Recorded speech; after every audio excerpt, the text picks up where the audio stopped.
Question for you. Is your workplace boring? And are you a contributing factor? Oh, that's not the best question, but it does point to some interesting realities. So Jason recently got some fun little Funko Pops from one of our, of course, most favorite sitcoms of all times, The Office. And you know, the magic of The Office is that it kind of sheds light on very common challenges in workplaces and how oftentimes we're so bored in our workplace and how people can just get in these ruts.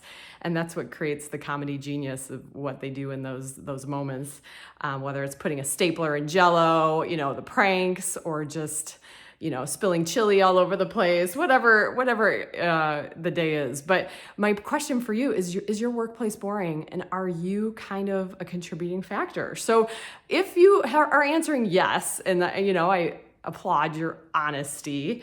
Let's just say it doesn't have to be that way. Adultitis is winning, and there is a really easy and quick way for you to beat adultitis in your workplace with the Celebrate Everything calendar. It goes like this. You assign a month for, you know, a team or a person on your team. And then that month, whether it's you or the team that is in charge of that month, they look through and they just look at what the days are and they pick one day out of the month to celebrate in a fun way, add some shenanigans, fight a little adultitis, have a little win. So for instance, on June 10th, I noticed was Black Cow Day.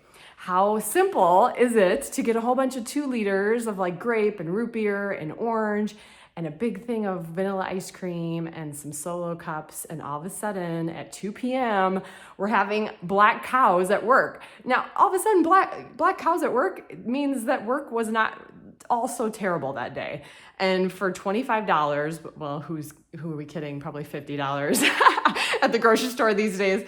But for a small amount of investment, you just create so much opportunity to build morale and engagement and have people kind of relate and connect to one another on more of a human level, which definitely improves retention, definitely improves the execution and the efficiencies, because they're more loyal and they're more connected to one another, and people who are happy do better work. It's just, you know, a very simple concept. The other thing we've seen, and this is done locally here in Sheboygan, there is a dental office that uses this every single month, picks out a couple holidays, and then if you happen to have your appointment on that month, they're celebrating as a team. So you get in there and all of a sudden they're all wearing like sports gear, and you're like, what's going on? And they're like, it's Sports Jersey Day, and everybody gets to kind of share with their patients who they root for and why, and it's a talking point, it's a connecting point. And they've done that with the people that refer them and that they refer, so they can kind of like stay connected to their actual colleagues in the community. So super simple ways to fight adultitis, to not be the boring office, to not be the boring employee or staff, all with just like one little idea a month. So I hope you'll give it a try. Give adultitis the kick in the teeth that it deserves, and work will get a lot more fun.